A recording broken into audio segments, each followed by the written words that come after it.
दोस्तों, कहानी में जो हुआ वह आपके साथ नहीं होना चाहिए। क्या हुआ, ये जानने के लिए पूरी कहानी सुने। हम लोग शहर में रहते थे। एक दिन पिताजी की तबीयत खराब हो गई थी, इसलिए उनकी देखभाल करने के लिए मुझे गांव जाना पड़ा था। लेकिन दोस्तों, मैं गांव में रहना नहीं चाहती थी। यह मेरी मजबूरी थी। यार, मैं गांव में रहकर बहुत परेशान हो गई थी। मुझे अपने पति की जुदाई महसूस हो रही थी। मेरे पति शहर में रहते थे और मुझे अपने ससुर का ध्यान रखने के लिए गांव में रहना पड़ रहा था। उन्होंने मुझसे कहा था कि जब तक पापा की तबीयत ठीक न हो जाए, तब तक तुम उनके साथ वहीं रहना। मेरा नाम गोकिला है और मैं बहुत सुंदर हूँ और मैं गुजरात के एक गांव में रहती हूँ। मेरी उम्र 30 साल है और मैं जवानी में परी जैसी लगती हूँ। मेरे पति की एक किराने की दुकान है और मेरी एक बेटी है। मेरा परिवार सुखी परिवार है। मेरे पति मुझे बहुत खुशी देते हैं और हमेशा खुश रखते हैं। हम अभी शहर में रहते हैं और मेरे ससुर गांव में रहते हैं। मैं अपने पति से बहुत प्यार करती हूँ और उनके साथ इतनी खुश हूँ कि मैंने कभी किसी और की तरफ नहीं देखा और सब कुछ ठीक चल रहा था। मैंने कभी नहीं सोचा था कि मेरा दिल भी किसी पर आ जाएगा। लेकिन किस्मत में जो लिखा होता है उसे कोई मिटा नहीं सकता। मेरे साथ भी ऐसा ही हुआ। बेटी बड़ी हो गई और काम में प्रगति करने के लिए मेरे पति ने अपना काम शहर में शिफ्ट कर लिया। अब घर के खर्चे भी बढ़ गए थे। मेरी बेटी की पढ़ाई पर बहुत खर्च हुआ था। हमारी दुकान भी बहुत अच्छी चलती थी और मैं उन्हें काम में मदद करती थी। जब मेरे पति माल लेने के लिए फैक्ट्री जाते थे, तो मैं दुकान पर बैठती थी और ग्राहकों को सामान देती थी। बच्चों को आगे पढ़ाने के लिए हमें शहर में आना पड़ा। लेकिन कुछ समय बाद गांव से मेरे ससुर का संदेश आया कि उनकी तबीयत ठीक नहीं है। हम दोनों गांव गए और फिर उन्होंने ससुर की देखभाल के लिए मुझे वहीं रहने के लिए कहा। मुझे अच्छा नहीं लग रहा था, लेकिन मैं क्या करती। यह मेरे पति की आज्ञा थी और मेरे ससुर की तबीयत का ध्यान रखना भी जरूरी था, क्योंकि दोस्तों, मेरे ससुर का ध्यान रखने वाला कोई और था ही नहीं। मेरी सास का 2 साल पहले निधन हो गया था और मेरे पति अकेले हैं, उनका कोई भाई या बहन नहीं है। मेरे पति ने मेरे ससुर को शहर आने के लिए बहुत कहा था, लेकिन उन्होंने कहा कि वह अपना पुराना घर छोड़कर शहर में नहीं आएंगे। वह कहते थे, जहां मेरा जन्म हुआ है, मैं वहीं मरूंगा। अब मुझे उनकी देखभाल के लिए गांव आना पड़ा। मैं दिन रात उनकी सेवा करती। मैं रात में भी उठकर उन्हें देखती और उनसे पूछती कि आपको किसी चीज़ की ज़रूरत तो नहीं है। मैं भगवान से यही चाहती थी कि मेरे ससुर जल्दी से ठीक हो जाएं और मैं शहर में अपने घर चली जाऊं। आप ही बताओ यार, शहर छोड़कर गांव आना किसे अच्छा लगता है। मैं सोच रही थी कि पिताजी जल्दी ठीक हो जाएं और मैं अपने घर शहर चली जाऊं, या फिर उन्हें अपने साथ शहर ले जाऊं। मैंने अपने ससुर से इस विषय पर बहुत बात की, लेकिन वह आने को तैयार ही नहीं हुए। मैंने उन्हें बहुत मनाने की कोशिश की, पर नाकाम रही। मैं भी इंसान हूँ यार। दिन तो उनकी सेवा और दूसरे कामों में चला जाता है, लेकिन रात में मुझे अपने पति और कई दूसरी चीज़ों की याद आती है। लेकिन याद करके मैं सो जाती हूँ। मैं दूसरा कर भी क्या सकती हूँ। मैं यहाँ अपना मन मारकर रह रही थी। एक दिन काटना भी मेरे लिए मुश्किल हो गया था।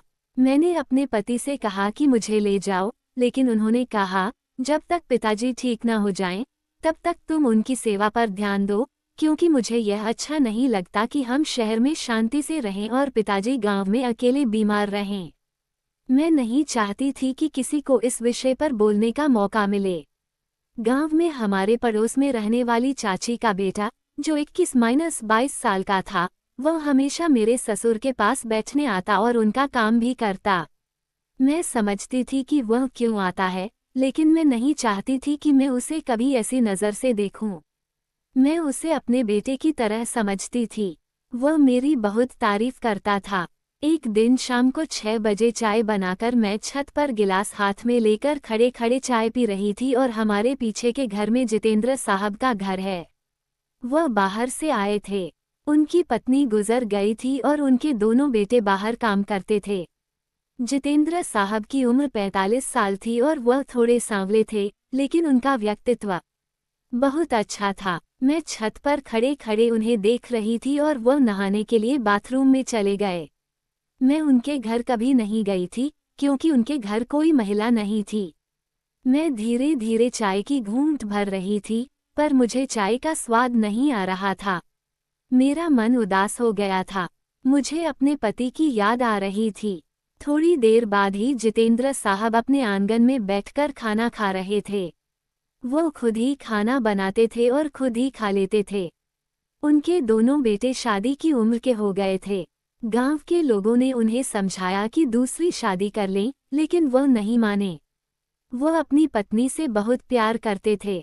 वो अपनी पत्नी की जगह किसी और को नहीं देना चाहते थे। थोड़ी देर बाद जितेंद्र साहब मेरे ससुर के पास बैठने के लिए आए। उन्होंने मुझे हाथ जोड़कर नमस्कार किया। मैंने भी सिर झुकाकर उन्हें नमस्कार किया। वह मेरे ससुर के पास बैठ गए और उनका हालचाल पूछने लगे। मैं उनके लिए चाय बनाने रसोई में चली गई।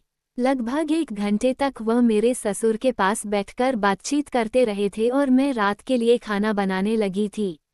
अगले दिन मैं रसोई में काम कर रही थी, तभी मेरे ससुर ने मुझे आवाज़ दी। जब मैं उनके पास गई तो जितेंद्र साहब बैठे थे और मैं उनकी तरफ देखकर थोड़ा मुस्कुराए और नमस्कार किया। मेरे ससुर ने कहा, साहब के लिए 1 कप चाय बनाकर लाओ। उनकी बात सुनकर मैं रसोई के अंदर चाय बनाने के लिए चली गई। कुछ दिनों बाद मेरे ससुर ने साहब को खाने के लिए आमंत्रित किया था। जितेंद्र साहब हमारे घर खाने के लिए आए, तब हल्की हल्की बारिश शुरू थी। मेरा मन भी रंगीन हो गया था और आनंद लेने के लिए बेचैन था। मेरा काम में बिल्कुल मन नहीं लग रहा था। साहब आए, इसलिए मैंने आज पकौड़े बनाने की तैयारी शुरू कर दी। थोड़ी ही देर बाद मेरे मन में न जाने ऐसा विचार आया कि मैं स्टोर रूम में जाकर वहां एक गद्दा बिछाकर आऊं। मेरा मन उदास था, मैं वहां जाकर सो गई। बारिश भी बहुत बढ़ रही थी। खाने के बाद मेरे ससुर बोले थे, साहब, बारिश बहुत ज्यादा है और आप यहीं सो जाइए। जब बारिश बंद हो जाएगी, तब आप चले जाना। और साहब भी मेरे ससुर के कमरे में सो गए थे। मेरी नींद न जाने कब टूट गई और घड़ी की टिक टिक चालू थी। रात के 12 बजे, तब मेरा मन कहने लगा था कि अब मैं यहाँ नहीं रह पाऊंगी। मैं पिताजी को अपने साथ शहर लेकर चली जाऊंगी। उनका अच्छे डॉक्टर से इलाज कराऊंगी। मुझे नींद नहीं आ रही थी। मेरे दिल की धड़कन भी बहुत बढ़ गई थी और मैं उठकर वॉशरूम जाने लगी थी। और जैसे ही मैं कमरे से बाहर निकली, तो सामने ही जितेंद्र साहब खड़े थे। उन्होंने मुझसे कहा, क्या बात है, नींद नहीं आ रही है? मैंने कहा कि मुझे मेरे परिवार की याद आ रही थी। बहुत दिन हो गए हैं, इसलिए मैं सोच रही हूँ कि मैं जाकर उनसे मिल लूँ, लेकिन मैं पिताजी को अकेला छोड़कर नहीं जा सकती।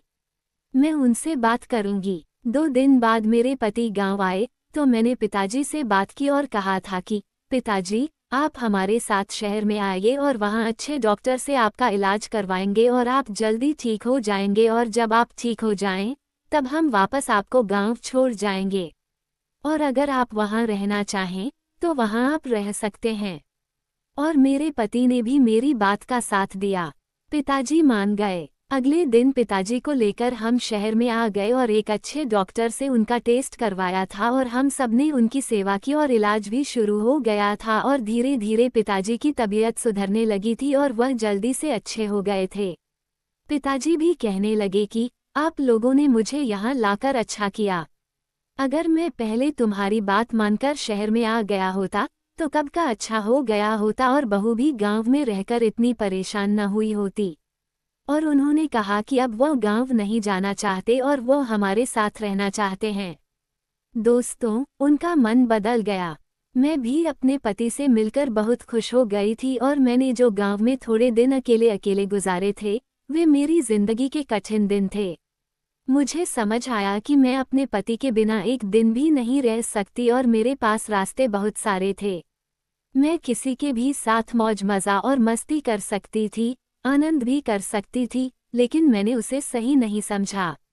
दोस्तों, स्त्री हो या पुरुष, उन्हें अपनी भावनाओं पर काबू रखना जरूरी है, क्योंकि आपका भरा हुआ एक गलत कदम आपको अपनी नज़रों में झुका देगा और आपका परिवार बिखर जाएगा। तो दोस्तों, अगर यह कहानी आपको पसंद आई तो वीडियो को लाइक कर दीजिएगा और चैनल को सब्सक्राइब ज़रूर कर दीजिएगा यार। कल फिर मिलेंगे एक नए वीडियो में। वीडियो पूरा देखने के लिए आप सभी दोस्तों को दिल से बहुत बहुत धन्यवाद। और दोस्तों, ये कहानी केवल और केवल काल्पनिक है और मनोरंजन के लिए बनाई गई है। इसका किसी भी धर्म या व्यक्ति से संबंध नहीं है, तो इसे केवल काल्पनिक और मनोरंजन के उद्देश्य से देखिएगा, कोई दिल पर न ले। कल फिर मिलेंगे नई कहानी में, तब तक के लिए अलविदा दोस्तों। सब्सक्राइब कर दीजिएगा दोस्तों यार।